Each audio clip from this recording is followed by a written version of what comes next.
And the boycotts keep on coming. Cancel culture is on the run in the United States of America, this time reaching America's favorite pastime. The Los Angeles Dodgers baseball team is feeling heat over their decision to feature the, quote, controversial LGBTQ plus anti-Catholic activist group of queer and trans nuns known as the Sisters of Perpetual Indulgence at a Pride Night event scheduled for June 16th, Fox News writes. The announcement of the event, which came earlier this month, reportedly garnered major backlash from conservative Christians. The Dodgers first rescinded the decision to feature the nuns on May 17th following backlash, but then reinvited the sisters to the Pride event. The nonprofit group Catholic Vote then launched a $1 million campaign last week calling on people to boycott the baseball team. This is, of course, in the wake of recent LGBTQ-related boycotts of Bud Light and Target.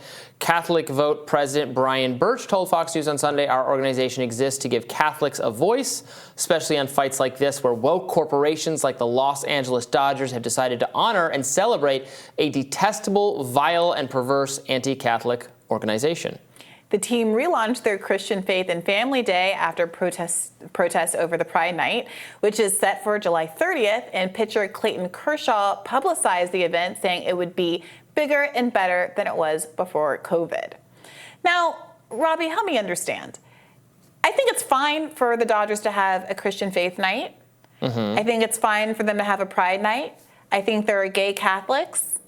I think that there are gay people who are frustrated with the Catholic Church for saying that, you know, the religion explicitly, by some people's reading, says that it is wrong and against God and a sin to be gay. So having an anti-Catholic gay group doesn't seem to be necessarily unfair. I think they have some legitimate criticisms with the Catholic Church. The Catholic Church can feel like what it feels like. Why can't they have different nights for different constituencies at this baseball park without one group trying to dictate what all other viewers of the Dodgers team thinks or feels or wants to enjoy at the stadium? I mean, I don't care. I don't care at all. But, I mean, if there are Catholics who are offended by this group, I would understand why. They dress up as nuns, which are part of people's religious faith. I mean, they're making fun of people's religious faith. It doesn't matter to me, but I think in other contexts this would be seen obviously as offensive, even to liberals. What if they were rabbis, or what if they were making fun of Islam? What if they were all little, drag Muhammads up there? Would everybody be okay with that? No, there would probably be bomb threats made against the stadium. I don't know, but we don't have to do hypotheticals. Nice, well-meaning Christian people, the only ones you can appropriate and mock and make fun of, because they're not going to hurt you, Robby, is how it comes across. We don't have to go into hypotheticals. There is a Catholic Christian night event, and they think that homosexuality is a sin. They are literally saying these other people are sinful and against God and are going to hell. So they are saying that. I mean, it's not as though this is a one-sided thing. The people are protesting Catholicism because many of them, I think, are former Catholics or still identify as Catholics, feel rejected by the church, want things to be different. The church can obviously do and say what it wants to do and continue to say that homosexuality is a sin. I feel the way I feel about it, but why can't the Christians have their night? The Pride people have their night. I'm sure things are said at Christian night that is very offensive to any number of people, but they're not protesting things. Or I certainly wouldn't support a protest of the existence of that evening. It does seem like we're living in a world where everyone is trying to have every other person in the country agree with them entirely. I mean, they were protesting it the way anyone is protesting anything, and then their protest was successful. They were giving this group, the fake nuns, a community hero award. What's so heroic about what they're... Look, I don't personally care. I was raised Catholic. Catholic is like the background for me. It's like my ancestry, but I'm not particularly religiously inclined. I support same-sex marriage and gay rights and all this. I'm a social liberal, so I'm not coming at this from I don't care at all, but I have a high tolerance for offense. I don't find things offensive in general. Oh, so you're saying the Catholics are snowflakes? No, I think the position of these people is you can't make fun of anyone anymore, but it's still okay to beat up on, somebody peeing on the crucifix is high art in this country. But you could never do that for any other religious or racial or group in any way, and it would be very problematic and very bad. I hear you making that argument, Well, Robby, that's how I would steelman their position. But that's not the argument. True. But that is not the argument that is being made here. There's an op-ed. I can give them some advice. Here's the argument they should be losing.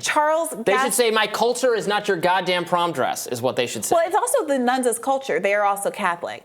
But this is Charles Gasparino. The argument that he's making in the New York Post is convoluted and not, I think, as straightforward as it needs to be. But he says the Dodgers, for some reason, think inviting this Catholic offending trans queer advocacy group to its annual Pride Day celebration is good for business. I don't know that they think it's good for business or bad for business. They're having a Pride event, which I think they do believe is good for business, generally speaking. He goes on to say, sure, there will be the usual celebrations in the mainstream media about the team's embrace of diversity, but this doesn't seem like something the average fan might get behind as baseball attendance struggles to reach pre-pandemic levels and cord-cutting eats into TV revenue. So his appeal is to say that normal baseball fans don't like this sort of thing, so why have a Pride Night event that features these people? Which I would say, well, most baseball fans are probably not Catholic. Most baseball fans are probably not anything because we live in a pluralistic society. So why are you against one night of having a Pride event that includes these people? And there's a picture in the op-ed of an LA Dodgers baseball hat with a rainbow flag on it, apparently making the case that this sort of outreach to targeting groups is inappropriate.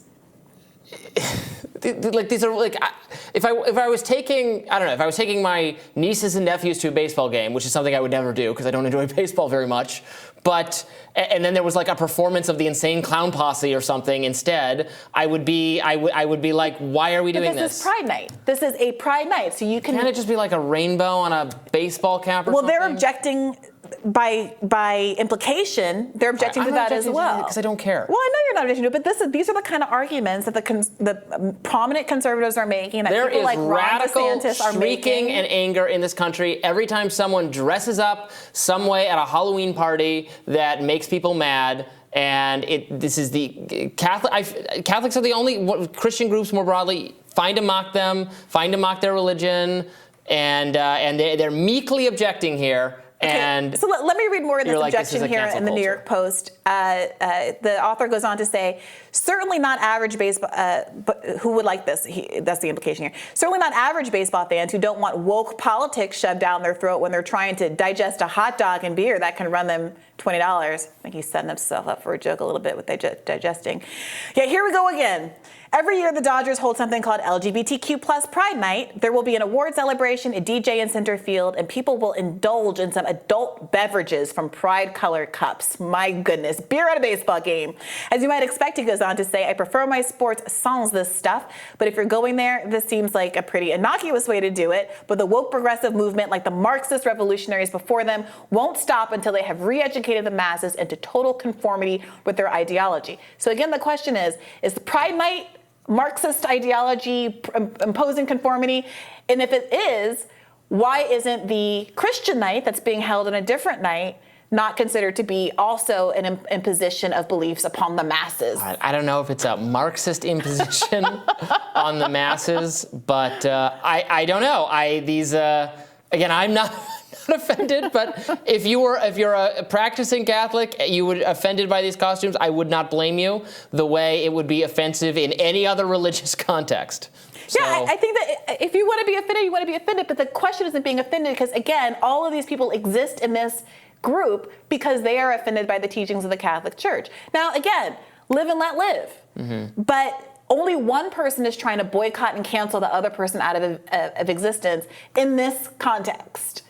You know, the perpetual nuns are not trying to get the Christian night. I'm sure liberal, pro-LGBT people have never boycotted anybody before. I'm sure that they have. But today at the Dodger Stadium, they found a cake baker who needs to get... The cultural movement that is happening today at Dodger Stadium, and you can dodge your way out of this as many times as you want, Robby, but today at Dodger Stadium and the slew of boycotts that are happening across the country are because there is a concerted political effort with people like Christopher Rufo and Ron DeSantis explicitly saying he wants to end leftism in the country and targeting LGBTQIA pride events like the ones that's happening on one night at Dodger If any Stadium. political figure tries to prohibit the trans nuns, the drag cross-dressing nuns. nuns from doing their thing, I will be the first to speak up on behalf of their free expression and First Amendment rights. But okay. By the way, we should mention that the Sisters of Perpetual Indulgence, they describe themselves as the leading edge order of queer and trans nuns. They say, we believe all people have a right to express their unique joy and beauty. They've been around since 1979. They also issued a statement to the Dodgers saying that they are about the rescinding of the award celebration, saying that a full apology and explanation was given to us by the Dodger staff, which we accept. We believe the apology is sincere because the Dodgers have worked for 10 years with our community, and as well, they have asked us to continue an ongoing relationship with them.